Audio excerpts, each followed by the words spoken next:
Yes, yes, આજે બહુ રહ્યો છે મારી પાસે આવી હા એક્ઝેક્ટ ચલો ખસો ચલો આવું કરવા સેવ ઓમ ઓમ હા અચ્છા ઓમ જય હો જય હો થેન્ક થેન્ક યુ યુ ઠીક બની ગયું thank you thank you Yes? હા Friends out there. Generally, students do come over and or they call up or they send, drop me a text saying they want to catch up with me and they want to share their works with me. I generally end up asking them what do they want from me. So there brings a lot of clarity, and more often than not, they withdraw. They take some time to come back because they need to be very clear of what they want from me and what will they go home with, which will add to their practice.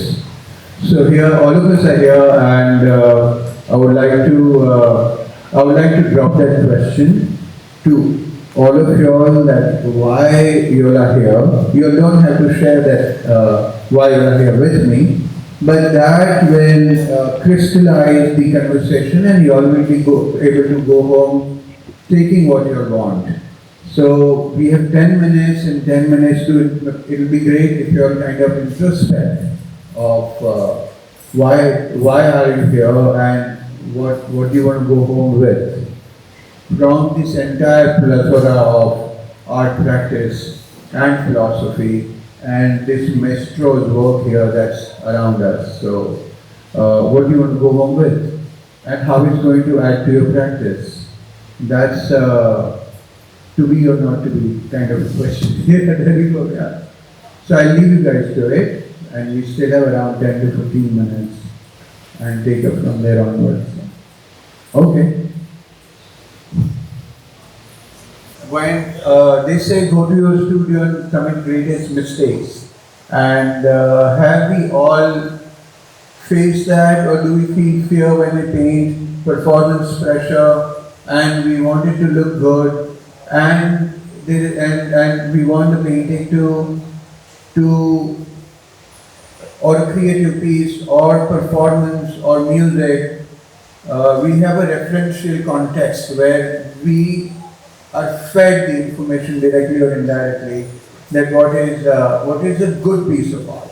We have perceived something as a good piece of art, and then in our mind we try to live up to that, and that becomes performance pressure, and we really somehow the joy of painting starts turning into stressful situation, and then it becomes some kind of an exhaustion, and we withdraw, which happens in normal job, corporate job also, with the same scenario. So have you all ever gone through that space, and are you guys ready to mess up your canvas? You know what we perceive what mess up means, and you know what mess up means, what we thought is a good art, what we perceived as a good piece of art, and it didn't turn out to be that. But it happened in my life. I painted something when I was in college, and I thought it was a horrible piece of art, and as I grew older and I left it somewhere behind, and after my practice grew, I came across my work after 10-15 years, and I saw that, oh my God, it was fantastic. And all those things that I thought were a mess and crude and uncool, now I was chasing to paint like that. You know, so just a food for thought. Yeah. Anyone else want to talk about it? It's a casual conversation. Feel free. You can do gibberish also.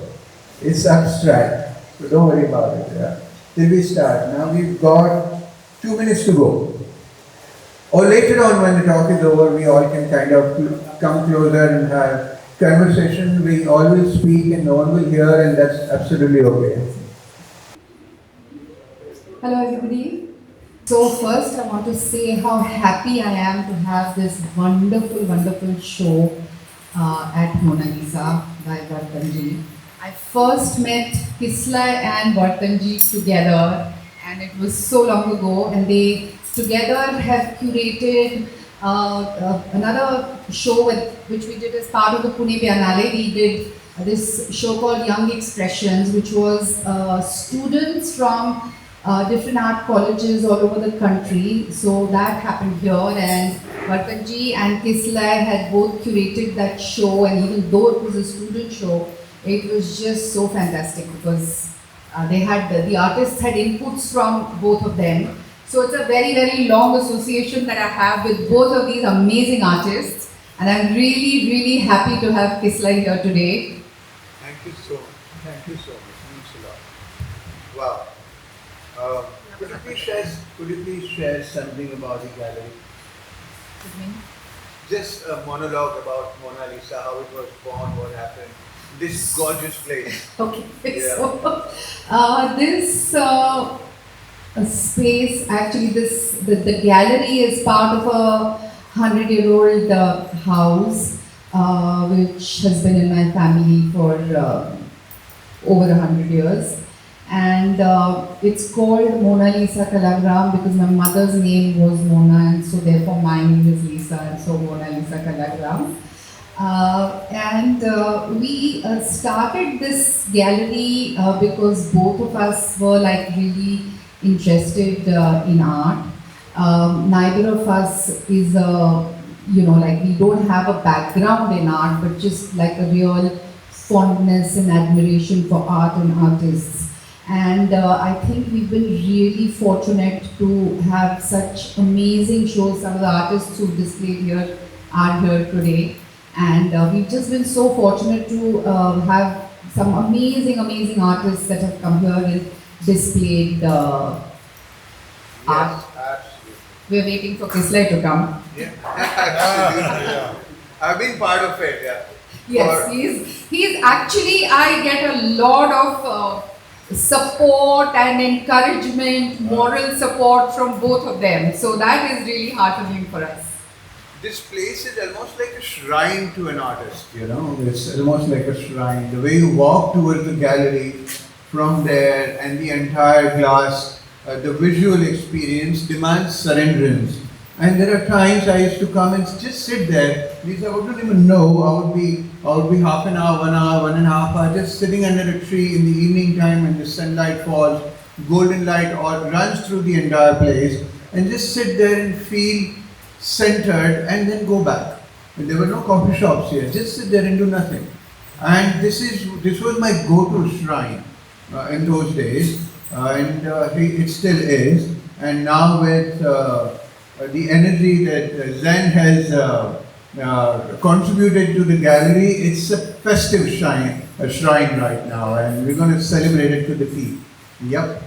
So the conversations that we've been having, more than anything else, I feel like the conversations that we've been having here in this place with Kisaley, with Vartanji, I think have been really enlightening, and I think the energy that both of them bring to this place just really makes the place come alive.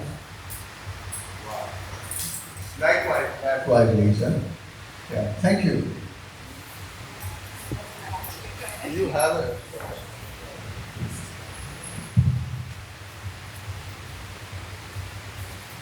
Good evening, everyone. I'm Ashika, and today we are doing something a little bold, a little curious, a little bit more meaningful. So, because we have with us today someone who doesn't just create art but makes you question things that you've forgotten like a long time ago. So, today it's not just about talks, it's about a conversation. It's about jumping in mentally, you know, you can just drift a little, come back and enjoy the next few hours with us. So let's welcome Mr. Vora over here. Can everyone see, or should we stand up and talk, or this is good? This is good? So I'm sure a lot of us here already know about your work and the incredible things you've done, but for everyone of us like who are curious to know the person behind all of it, could you share a light or throw a light on how your journey has been, how the path has looked like? Super. Sure. Well, generally, lots of my friends and my team and people around me mentor me. The reason being, it's when we paint or when we get into this space of so much into what we do, it's difficult to see ourselves objectively. And it's important to see our art practice with someone else's eyes. Having said so, through my journey, meditation, and connecting with them, I came across, and which I strongly feel and believe in, is to be very dispassionate with my practice and the end result. While practicing, and when the canvas is over, my work is over, my installation is over, to be very dispassionate with it helps me to see my work objectively. So this happened even before I got into what is known to us as mainstream fine art. I have been painting from the time I was born, almost, quite like that. From 4 years of my age, I have been drawing and painting. So my father was an educationist, and we have a school in our hometown in Kachmanvi, and I'm born and brought up there. And my father did double MA, and he was a good orator. So he used to tell me stories from decisive wars across the world, and he used to narrate characters to me. And we had a cement floor, grey color cement floor in our living room, and I would take chopsticks, and I would draw the entire wall that he would explain to me. So that happened naturally. Then I took on to charcoal. There was a charcoal godown next to my house in my hometown, and I would take a charcoal from there. I would rather leftover charcoal outside and then start drawing on the wall that was there in front of me. So my drawings were always from my shoulder and never from my wrist. So this is how we draw on paper. I always learned drawing like this. So that's how it happened. And then coming from middle class, of course, we are like 4 brothers, 5 sisters. Family was highly into education, but we didn't understand money. And we didn't understand, so eventually I took on to commercial art in JJ School of Art. After finishing, I did up to my 10th I was in, up to my 9th I was in Mumbai, in Kach Mandvi. And then I took up commercial art in JJ School of Art. And eventually there was a gradual organic move towards fine art, because I realized that thinking of security, I was pampering my insecurity. And that actually triggered the flow towards romance land, that is fine art. And I kind of realized that it was so rewarding, and never looking back. It's so rewarding, it's so enriching, and it's so engaging. Life looks so beautiful and large. I would add to that art is like taste buds around tongue. We consume food to survive, but taste buds make it larger, bigger, more joyous, more festive, to enjoy the same activity of just simple survival. Imagine a creatively inclined person going to work and coming back, with person who is not into creativity.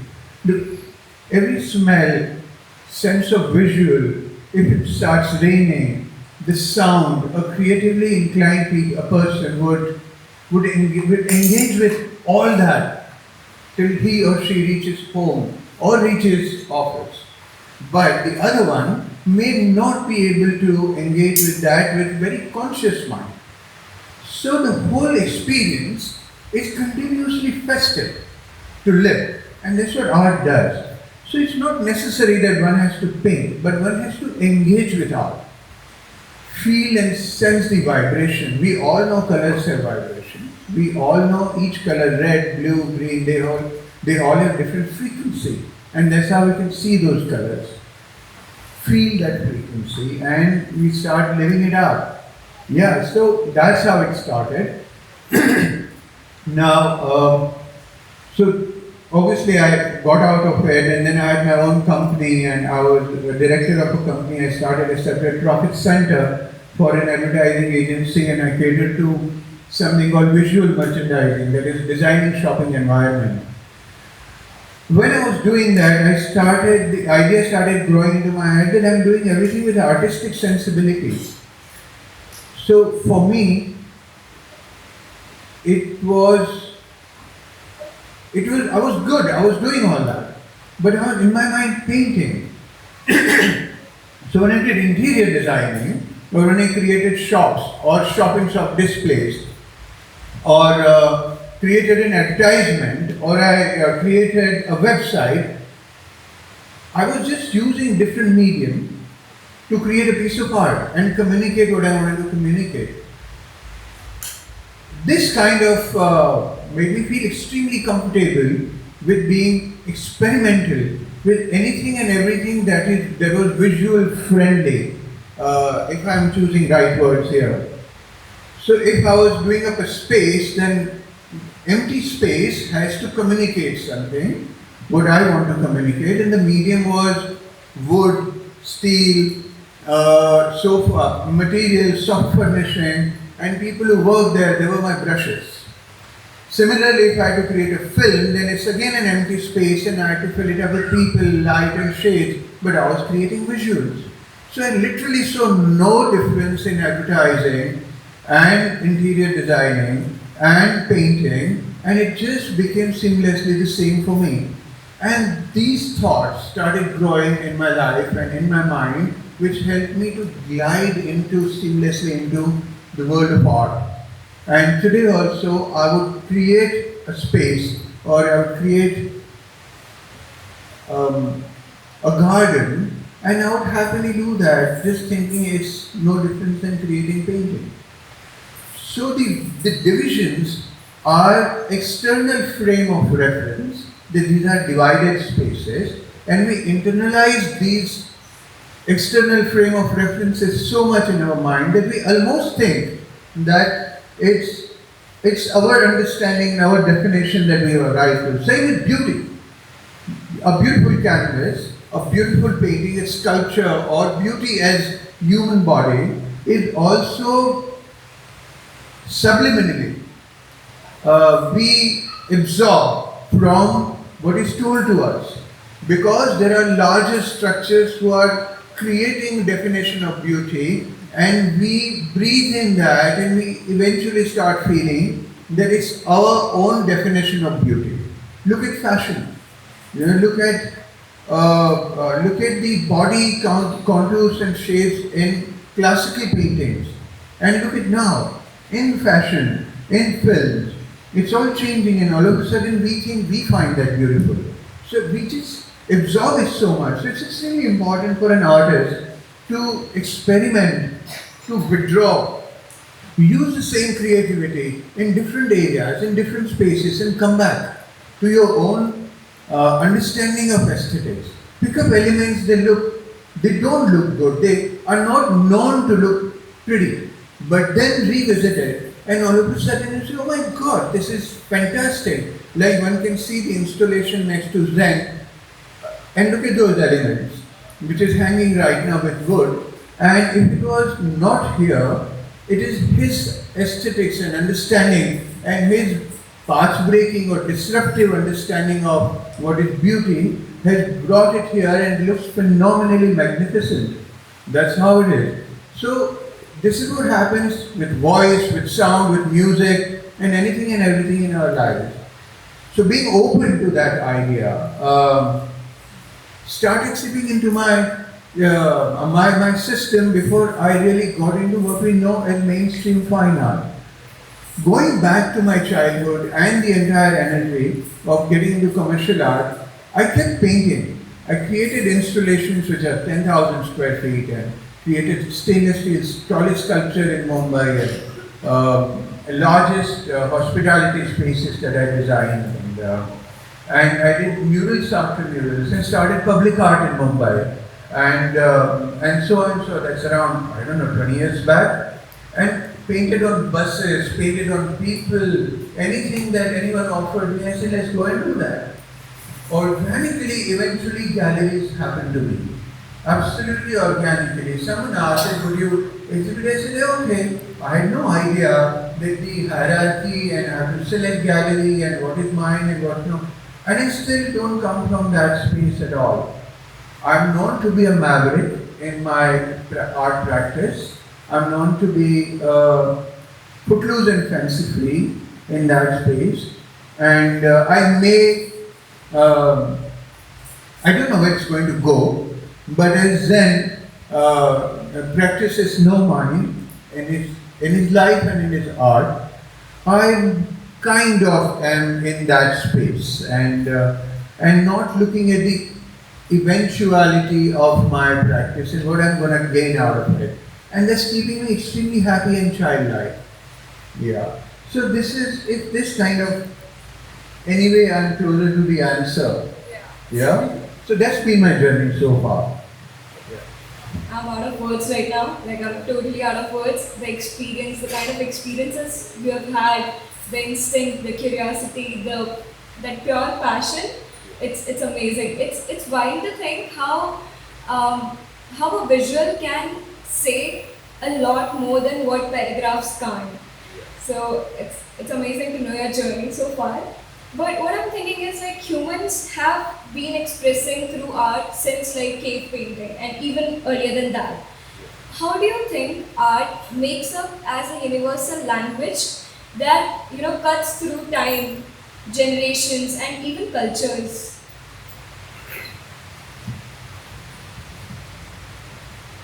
So the question was beautiful, and the answer of this question was embedded into the question itself. So it's I can kind of stretch the answer rather, and art has always been an expression beyond words. So when we cannot communicate, and what we express, that's art. So, if someone is telling me that I love you so much, and I wouldn't understand, but when I see the tear in that person's eyes and moisture looking at me, and I would understand this entire love that's explained to me in totality with that little visual, which words couldn't do. Because visual crosses conscious mind process and gets into subconscious level. Conscious mind does not have ability to entirely block the visual, and that's what I feel. Imagine a situation where the entire the refugee, the Syrian war refugee situation, we knew this as a piece of information. But a photographer shot a photograph where there was a dead baby on a seashore.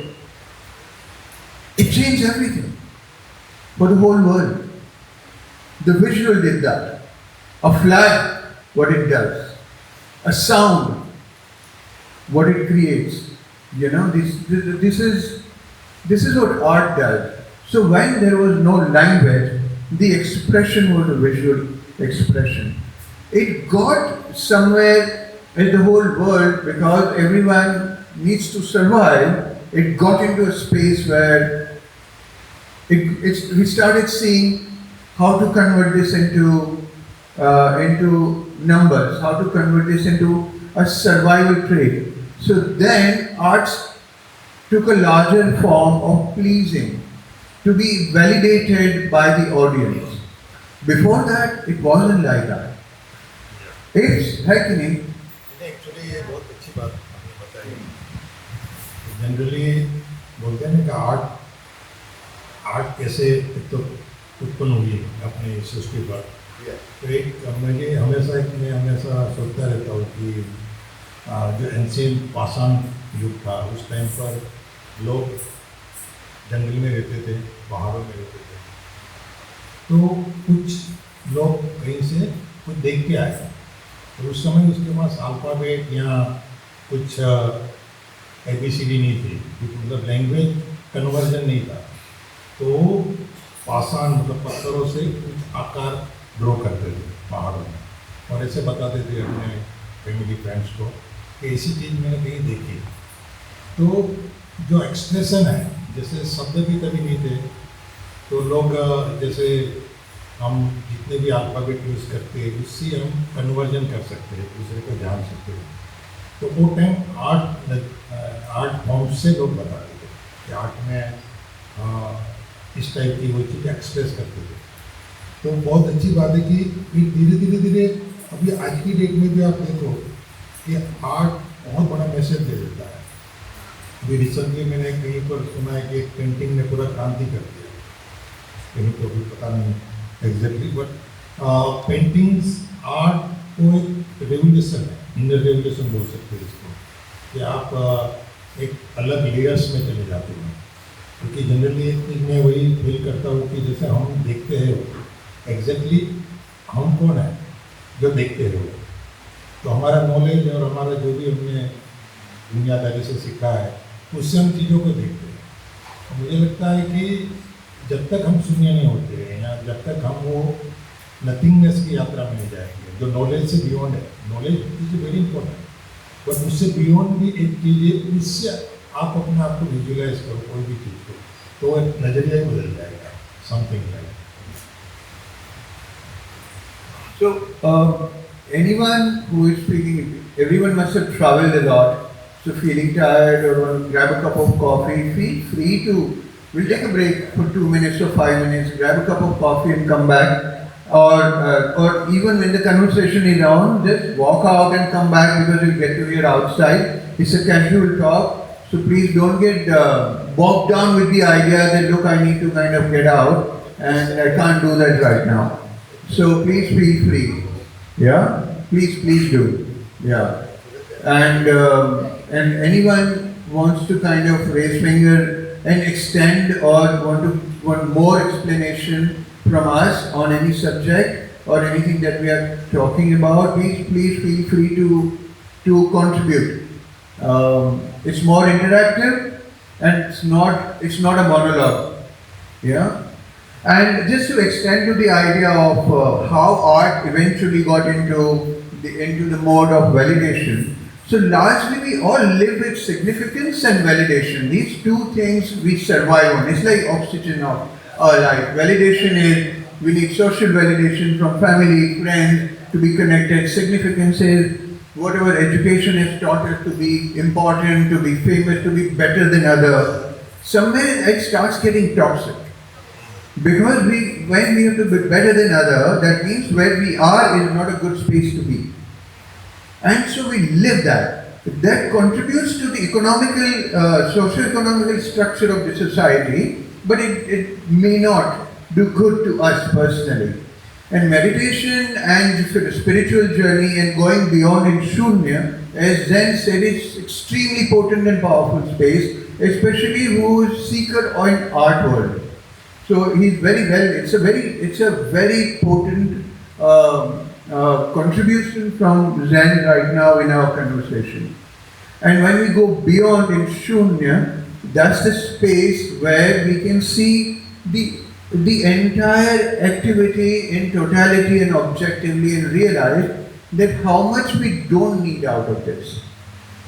Going back to validation and significance, I'll tell you a story that why it starts. A child starts painting, and when a child starts painting, he is totally in numbness. And when he's in numbness, what child does is child takes paint, holds it like that, and that's one event, complete event, and enjoys the feel and touch, and every pore of skin feels the paint.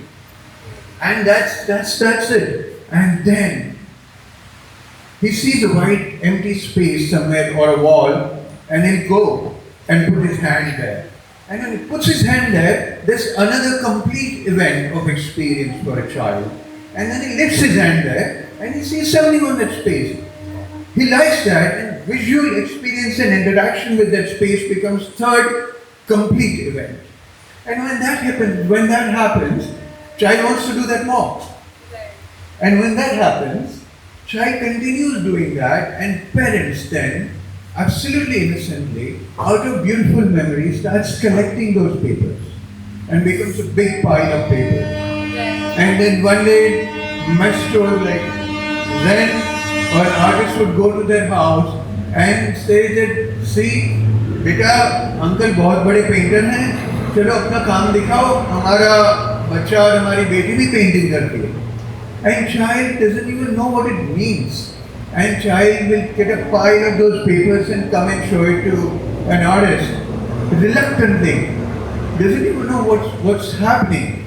And child will, and then will, or artist will open all those papers and one after the other and see and say, wow, that's fantastic, and clap and applaud the child. And parents and everyone are happy. That day onwards, without realizing, child starts painting for that uncle to come and validate. Now there is a spillage of that temperament in any field the child will go to. That I will only do this if I have validation. And that's when every person who starts to paint has an eventual goal to be in the gallery in being validated by other people. And it just absolutely loses the charm of dancing for yourself, painting for yourself, creating for yourself. So it's extremely important to keep reminding ourselves that what am I doing this for? Everyone knows this that I'm saying as a piece of information. Everyone, all of us know this. There's nothing that I'm saying that is extraordinary maybe. But reminding us of that situation is extremely important. Subliminally, by affirmations, by writing it down multiple times, by listening to such talk. Every day your day should start with, I'm doing this for myself. The byproduct is validation in any case. You know, I live in Mumbai and I go for my walks on the beach. And I see this guy, he is topless and he's been dancing there every day, very hot Bollywood dance, and singing Tera Pyar Pyar Pyar Hukka Bar, and he's singing and dancing out to glory. He's almost Sufi. He's almost Sufi. And he faces sun and dances. And everyone knows him on the beach. And everyone feels this streak of joy when they see him. You know, that streak of joy is because he's dancing for himself. I used to design nightclubs. And I used to design nightclubs in Bombay. That time it was called discotheque. And I could see on the dance floor that some people were dancing with happiness and some people had learned dance in dance classes. I could see that. They were doing steps. And others were dancing like marriage dance. And people who were dancing so happily, all the eyeballs were on those people. Because they never remotely thought that I want to do this step and become so good that people will look at me and say, wow, you're a good dancer. So because they emote happiness. So it's extremely important to deconstruct and revisit that why you like to paint. Many of my students or people who come and not even student and kind of discuss with me and they go to other classes and eventually they have like 150 paintings in their house and they say, look, I've done a show or I'm doing a show. I said, great, do that. Show gets over. After 2 shows, they say, hey, it's like, I've got a lot of work here. I want to let go of it. How do I sell it? Where do I sell it? I say, hey, dude, you started painting because you enjoyed it. Right? Let it be. That these are the memory of your enjoyment. So, no, but it's too much. And how do I charge? When they ask how do I charge, they are asking 2 questions. I don't want to undersell myself. And if I say low price, I may not get money. But if I high price, then what if they don't buy it? Look at the dilemma. I think eventually people start doing things for a motive. जो पहले लोग आराम से ऐसे चल रहे के खुद के लिए करते थे वो इवेंचुअली एक मोटिव के साथ में जोड़ देते हैं वो जो शायद बाय प्रोडक्ट होना चाहिए था पर अब वो गोल हो जाता है.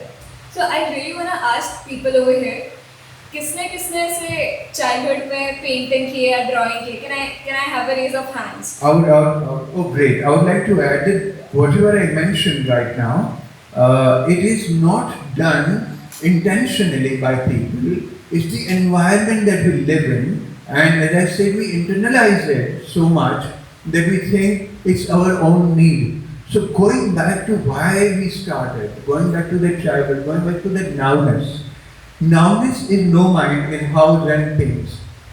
Where the canvas is going to end, he doesn't know. He always tells me that mind mat lao kaam mein mind. What he means is calculation mat karo. You know? Yeah, so we can go back to question answer please. Yeah, please. But yeah, coming back to that. So consciously, when we're doing things, we're being very calculative about the environment, about what people are gonna think.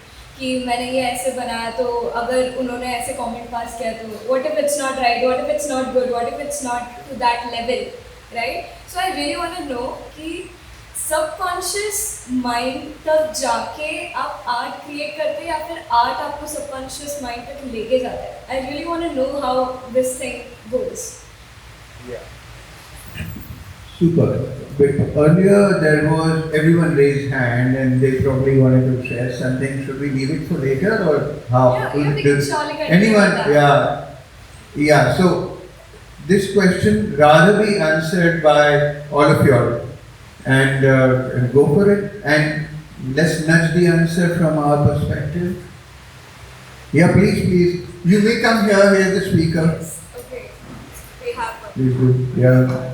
And there's another master in the audience, and I would like to hear from.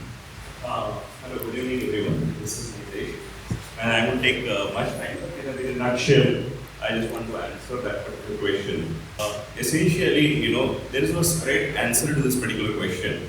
Okay, whether you go to the subconscious mind when you're creating art, or whether you first go to subconscious and then you create the art. So essentially, it's a cyclic journey, right?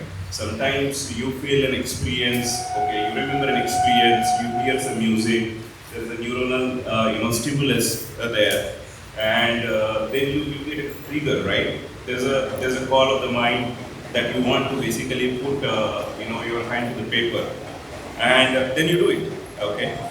But sometimes as a practice, you doing it, and then eventually, as you start interacting with the material and the paper, the tactile feeling that you get when you're practicing, right, would eventually bring you into the rhythm of, I would say, not creation, but in the rhythm of being yourself. And then, you slowly start descending into the subconscious. I don't think, I can, answer or say more than that. Thank you. Perfect. Anyone else? Please share. Just make it slightly quick because I don't want all of you to go to sleep. Yeah. It's going to. Yeah, sure. Please. I think, can I talk on here? Yeah. I just say that, for an artist, it is like, like a bird. And a bird just gets up and starts singing. So the bird doesn't see how many people are listening to me, whether there's an orchestra, whether people like it or don't like it. I said, it is something which comes from within me, and let me just do it, because I don't know, somehow something pushed me and said, I need to do this, and I'm happy doing it. That's wonderful. I'm in a happy space. So I actually have a cross question.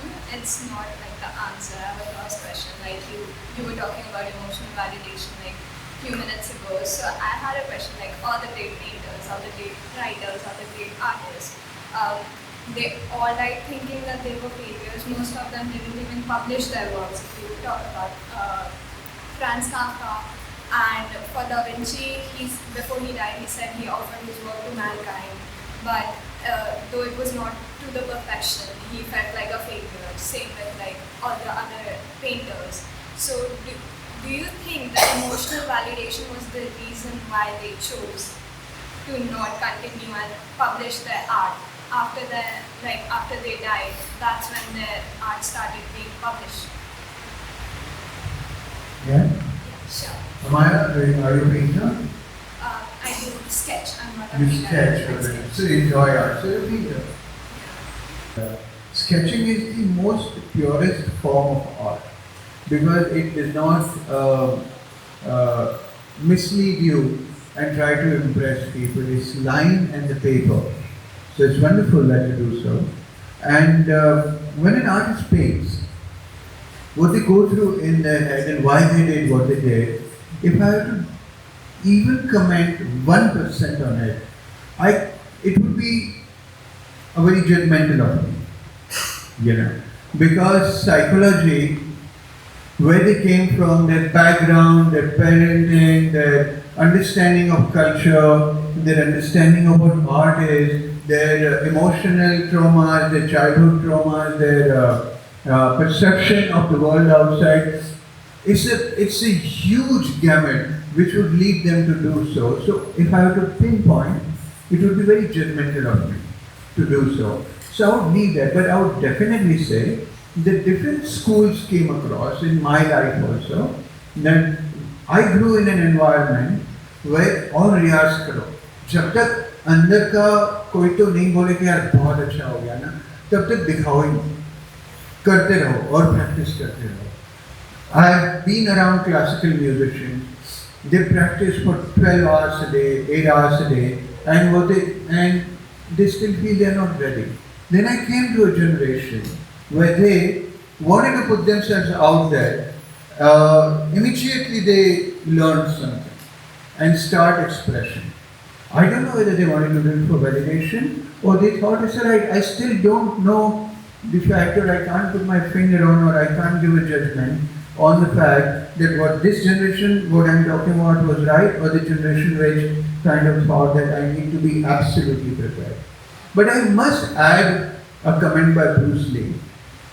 He said that he's not scared of a person who knows 1,000 kicks, but he is scared of a person who has practiced one kick 1,000 times, 10,000 times. I resonate with that. I'm not saying that's the right thing to say. Again, it would be judgmental from my side. So here we are, and you will still meet photographers and painters who never exhibit, and they were phenomenally good. And that kind of brings the pressure down. They go home and paint. Extension to the whole conversation is, the large part of the world is poor to middle class, right? So it is impossible for them to do things for joy. Anything and everything they learn or they are good at, the first immediate thought is how to earn out of it. First immediate thought.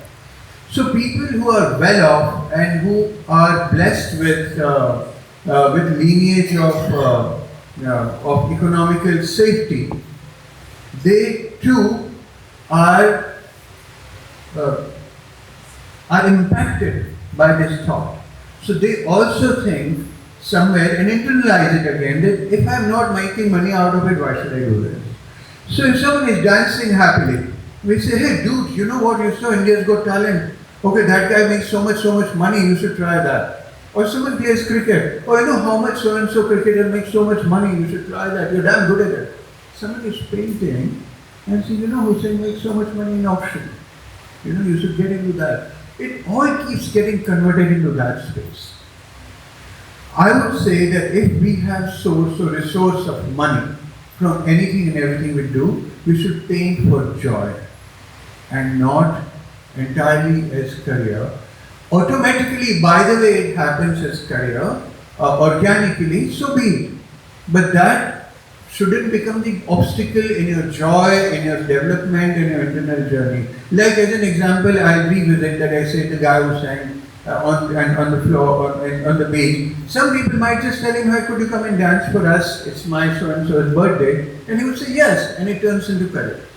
But next day morning, he said, or he might just say, see, I'm dancing here, you want to come here and come here. And quickly I'll tell you a story, you might want to sit down or you're alright. You might want to sit down or you're alright standing. Alright.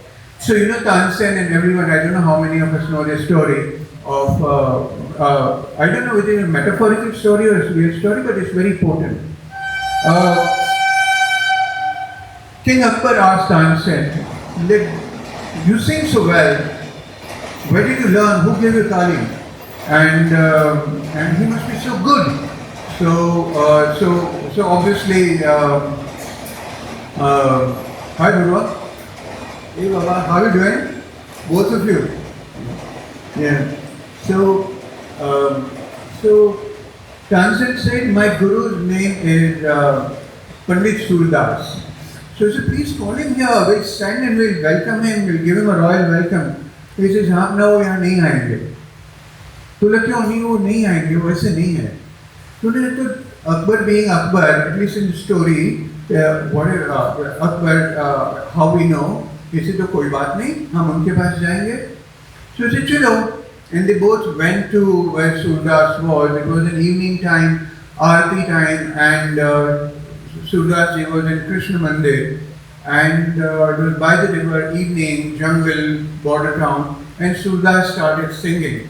Pandit Surdas started singing, I'm sorry. And Akbar stubbed the whole.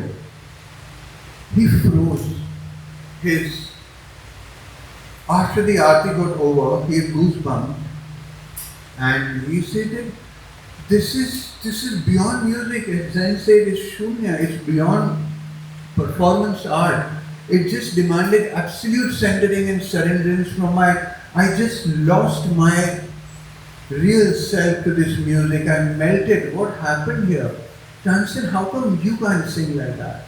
So Tansen said that जहाँ मैं आपके लिए गाता हूँ, वो अंदर वाले के लिए गाते हैं, वो ऊपर वाले के लिए गाते हैं. ये स्टोरी है ना, ये बहुत लोगों को पता होगी, लेकिन कन्वर्जन रेशियो है ना, वो बहुत कम होता है. अगर कर पाए तो ये सब हो रहा है, वो आप देखोगे आपकी जिंदगी में. That's it. I might have a controversial take. Like, so, is art like for poor? Is art like to sacrifice and to feel more than to enjoy? The conversation is saying how people perceive art. That's not in your control as an artist. There are two, variables and fixed, which is there whether you do MBA or you do art. There is variable. Variable is what's not in your control. The prize, validation, success. What's in your control is whether you create the art that makes you happy. So, art is for no one. Art is for yourself. And anything and everything that comes along is you. In order to remain honest and pure to your art, you have to continuously go through intellectual and emotional bath. And in that, what we mentioned about subliminal suggestions, affirmations, and all that helps. Art is supposed to heal. It's supposed to make an artist feel better. That's what it's all about. Yeah. Sure, but I hope I kind of you got something that you wanted here. Yeah, I did. Okay, super. So from all these conversations that we have had so far, like these were so meaningful. What I've understood is art is something that you create for yourself, for your happiness, out of the mediums that you have around you. Like you are such a great artist, who creates art through different mediums, across different mediums. So, do you think Indian cultural symbols, how are they so powerful and emotionally loaded that you use in your installation Churiya series as well, where you have used, daily regular use objects. So how do you think these regular objects are so powerful and meaningful? Hi. Anyone for a cup of coffee, feel free to get up, go, and we start again. So talking about Churiya, the voice of women. May I hear something that how proud are you of being a woman from all of you all? Are you proud of being a woman? Really? It's interesting because I studied and I do my lot of research. So I have two series. I'm very happy you said I really didn't come from the space of I'm surprised. It came that I wanted to hear that once again from all of you all, because I'm extremely proud of my female energy and I'm extremely proud of women in my life. I'm extremely proud of women that I see on a local train station in Mumbai who are going to work with their suitcases, dressed up in a corporate attire, on the phone talking about whether the bed is made, whether father-in-law so and so stuff is taken care of, whether mother-in-law medication is taken care of, the maid has come on the right time or not, and they're talking about it. They're holding on, it's like Kargani, multitasker, and they're going and they're working and coming back, So this actually inspired me. And what happened in Delhi? That triggered a lot of pain, and I wanted to express what happened in Delhi, the Hinyandas, the Abhaya, and Nirbhaya part. And it was growing into me, but then it started. So, holding on to what I'm saying, I'll revisit what I was saying before, is I think in two verticals. One is introspective and one is reflective. Introspective is where I paint and wonder why I painted what I painted. Which mind space it came from. I do not let any element or material that I use on my canvas, I do not articulate that. I do not make a choice. I immediately use it. And then I wonder that why it came to my canvas. Why I chose that material. That is again from no mind practice. And then I reflective, which I practice in a way where I'm affected by an idea and I want to express that to people. Where I plan and articulate an idea because there I'm a storyteller and there I jump styles and techniques and maybe mediums in order to get closest to what I want to express. And from my narcissistic who I am an artist and this is how I paint, I move from there and I get into area that how do I express, may it be wood or glass or painting or video installation or it could be anything and whatever I choose to express an idea. Having said so, I'll go back to my Chudia conversation as you asked me. So then I thought that so there are a set of women got together and went to police station and gave them bangles to tell them how coward they are. Couldn't they have had any other element to give to police to show a symbol of weakness in being coward? Why that could be bangled? How deep it is that we're not even accepting it as an insult. हाँ चूड़ियाँ नहीं पहन रखी है मेरे बेटे ने, मेरे पति ने चूड़ियाँ नहीं पहन रखी है, मैंने चूड़ियाँ नहीं पहन रखी है. This is not even seen as an offensive comment. It's seen as casual comment. And if I comment on that, then यार तो बहुत ज़्यादा सोचता है, तो बाल की खाल उखाड़ रहा है. It is not like that. It is not said with that intention. This is how it is. You read Manto stories and you get to see beautiful anecdotes and beautiful insight in such areas of how we repeatedly are abused and then we see that as part of our lives, and we don't even see conversations like that, insulting conversations. So then I know, how do I deal with it? So then I decided to renegotiate the label attached to bangle of weakness. And that's when I started doing hyper-realistic work with imposing large bangle paintings, and I called it Gangavatar.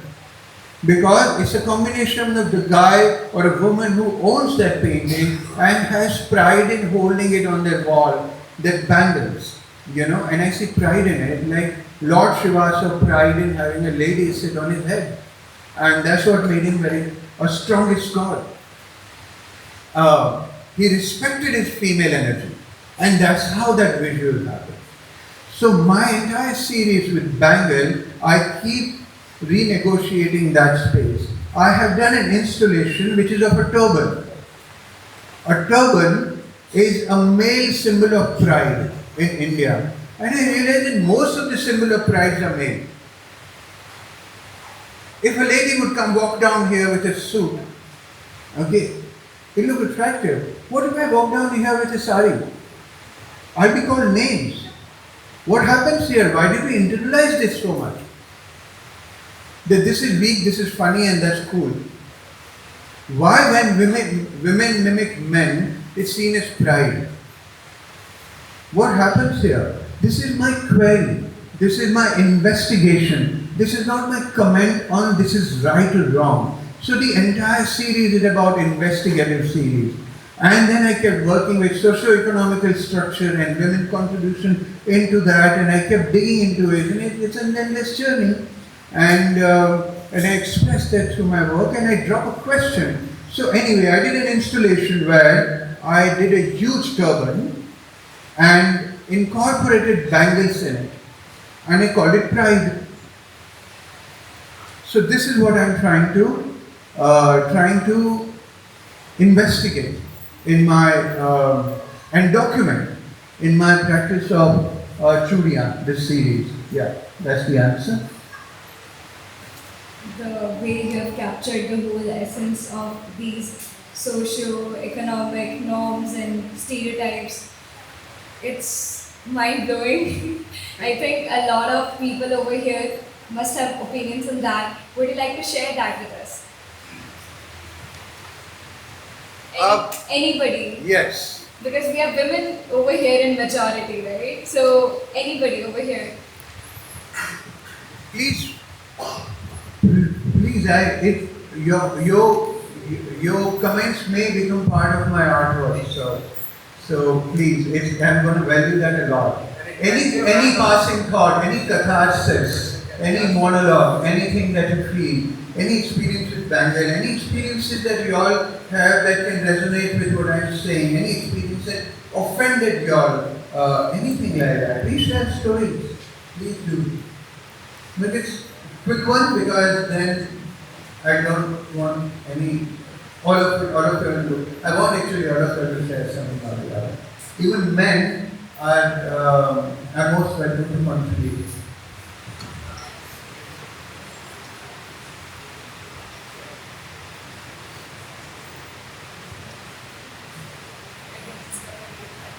Alright, shall we move on? Or everyone wants to break for a cup of coffee or something? Alright, I think we can have their opinions when we have one-on-one conversations with them. Maybe. Sure, okay. So, all these things that we have talked about, that brings me to one more thing that's been happening throughout the world with youth. Youth has been dealing with anxiety, depression, stress and everything. And your art that deals so much with psychology, do you think art therapy is something that actually brings people out of it? How do you see yourself as an ambassador of art who can promote peace of mind, who can promote liberty, freedom and all that? This is a brilliant question actually.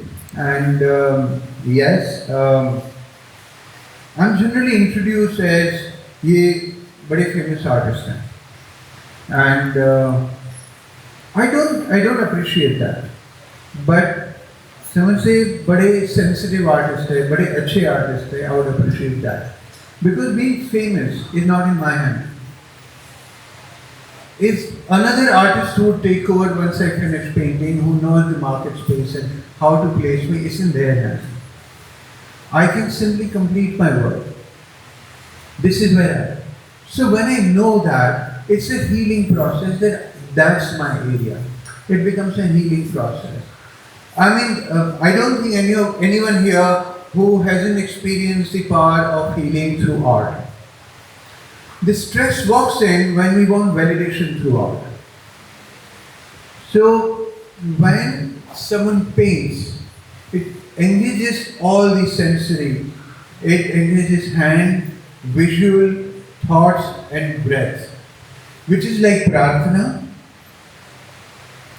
So this is how it happens. I'll take you all to hypnosis.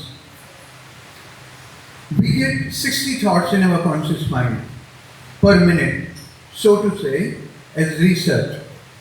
A conscious mind actually gets 60 thoughts. Those 60 thoughts are very practical thoughts. I need to pay bill, I need to cross the road, I need to use the washroom. These are 60 practical thoughts we go through. Or something is on the road, I need to watch and walk. These are not emotional thoughts. Subconscious gets emotional thoughts. What happens here is anything that is emotional that comes away, conscious mind says this is not important right now, I have priorities.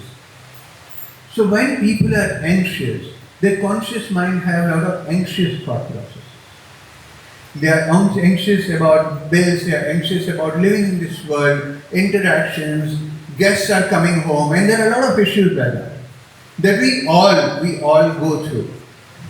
How to engage? How to engage ourselves or disengage ourselves rather from our conscious thought process. So conscious mind when has thought processes which kind of becomes a predictive thought processes, and we want to meet up to certain expectations that releases chemicals like cortisols in our body, which in return increases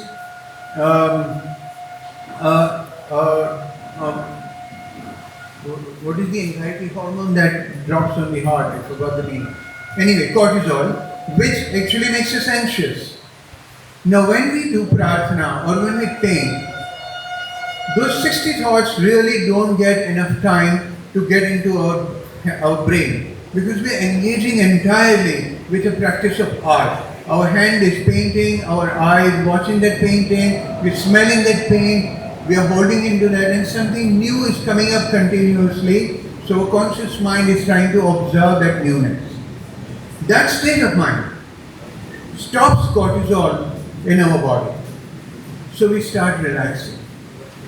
And endorphin, dopamine, and these good chemicals start taking place in our body. And this is how that multiple practice eventually starts healing us. And we start realizing eventually, and we memorize the fact that what state we really want to live in.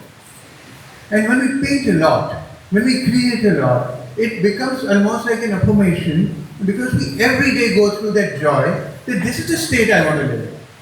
So we keep going back to painting for a long time, and then we kind of recollect that feeling whenever we are stressed out. We say, no, this is not how I want to live. This is how I want to live, like how I was painting. So then even if we are not painting, we get into that space. That's the answer, the short one. Any of these questions we can have probably 6 to 7 sessions on, up to 2 hours. But these are the longs and shorts of it. Yeah, please do.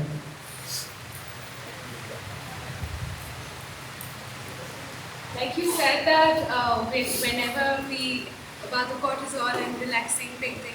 So another aspect of when you are in a family where the others are not artists like you or understand how you function. So when you're surrounded in that family, this cortisol dropping is taken as not working hard enough. If you're not in that stress mode, if I don't come back home and I say that, bada mushkil din tha aaj, the family is going to be like, okay, you're not really stressed out, okay, there are 10 more things to do these also, okay. But if you are telling them that, I'm very tired, don't disturb me, you lock your door and then you go and paint. So that somewhere is tricking that environment. But so something that has been happening, and I just want to add on to what you said, that environment also, the space where we are, is not supporting you lowering your cortisol, because you're not in that environment. So you have to say anything like that.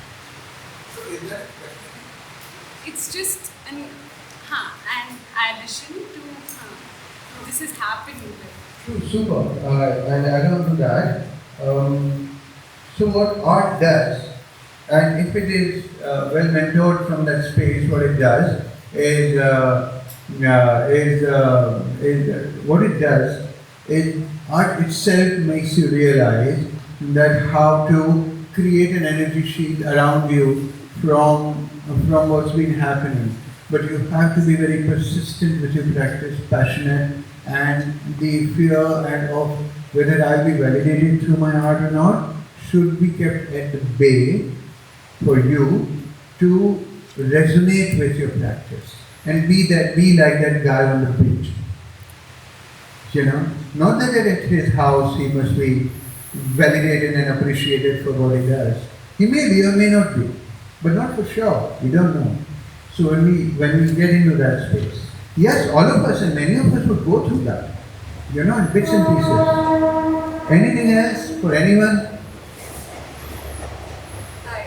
actually have an add-on to what she said. Yeah. So whenever we come back home with our family, I can totally relate. Like सब बोलते हैं कि इससे ज़्यादा stressful काम और भी है, इन पे ध्यान दे लो, ऐसे करके. But that's like the coping mechanism which we use to avoid the stressful situations we are going through. So it's like you're doing something, you're stressed about it, you try to do something else. But when you just lock your door and go relax, take out the paintbrush or your sketching medium or your artistic medium, and then when you just lie down and paint and try to do something with it to relax your mind, that's one of the most peaceful moments ever. I think the world nowadays revolves around that coping mechanism of leaving the stressful thing behind so that you can work on the other rest of the things. That's not right for our mental health. I think a lot of problems which are arising right now on mental health are due to these mechanisms that we follow. Avoidance is one of the core of it. So, do you think art can actually support our mental health? Bring us peace? Does it bring peace? Absolutely. So let's revisit here what we mentioned earlier about cortisols and endorphin and how engaging all your senses on a canvas and while painting, you obviously are taking away from day-to-day life in life around us. So it absolutely kind of gets you to a space where for a while it's like arti, it's like puja when you're engaged and all your entire body starts calming down. So obviously it does that, but we need to consciously revisit the idea of numbness, how a child painted, and then everything, this whole thing that you did mention that why do you look so relaxed, that means you are not ambitious enough, okay? That is not good. It comes from that space that everything that you do has to be validated. And our system, our education, our stories have always woven that into our thinking system, that you have to be better than others. Can you imagine? They say the path to hell is paved with good intentions. So it's all woven into our system, that if you're not better than the other one, then there is an issue here. But how to be better than myself was less addressed, or who I am at present. So it's extremely important. It's not philosophical, it's very, very practical. What Zen says, that beyond all this, there is shunya, there is nowness. Beyond all this, there is nowness. And to be there. And that works. That really works. That really, really, really works. And if we can achieve that, it will be great. Everyone almost has gone through this kind of knowledge and they impart with this kind of knowledge. But can all of us really practice the knowledge? That's important. And it's very important because we can't see there's something called association disassociation, in the sense that I'm so associated with myself that I can't objectively look at me and myself. So I will never know whether I'm practicing that. In my blood test would say, if my health would speak. That's how it is. Yeah. So on nowness, if there is one more session in Shunya, please arrange one with Zen, and I would like to sit there and hear you then. Yeah. And anything else? We can have questions from the audience, anybody, any thoughts, Random, any any opinions. question. Yeah, please. That have been taking place, and throughout I've had this thought running through my mind. We were speaking about if art facilitates your subconscious, or if it's the subconscious that facilitates art. And I remember not too long ago, I was in Osho Ashram. I got done with my red robe, I was in the white robe session, and that's when you sit and you listen to Osho's discourses. And he said something very beautiful. He said that before you have warm blood running in your veins, when you're in your mother's womb, when you don't have skin, when you don't have a sense of yourself, you have the sense to appreciate your mother's heartbeat. That's the most primordial thing to your existence.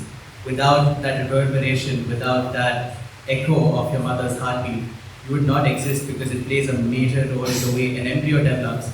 And for that very reason, all of us are attuned to this beating that's of a drum, which is also said to be the first instrument that was ever invented.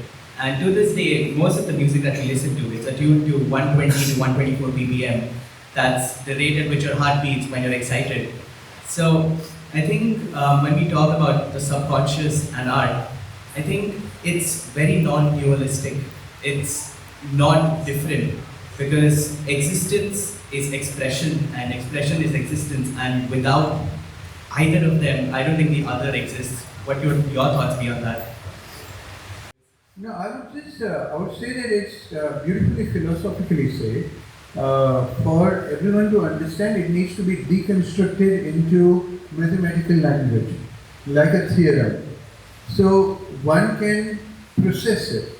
It's like a coach of a great cricketer will have all the knowledge, but the cricketer will have power to convert that into action. So the coach may not be able to, or may be able to deconstruct in words, but then the cricketer actually puts it in action. And a great coach has power to deconstruct it and create it into almost a mathematical theorem, so it can be understood. Like how if I have to divide water into oxygen and hydrogen, and that's how it is. So deconstructing these things for people step by step, for them to understand that how do I take this in my life and practice it every day sounds good. Because poetry sounds great, and inspirational talk sounds great.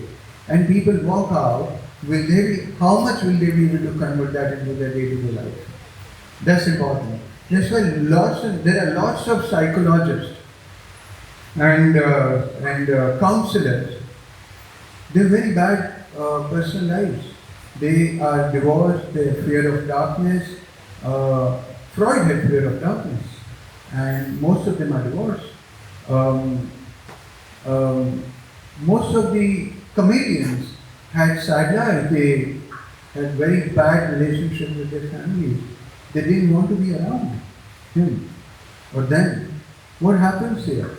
So having the knowledge to part with is one aspect, but having the power to infuse that into a person's life, like fragrance, is another area of mathematics.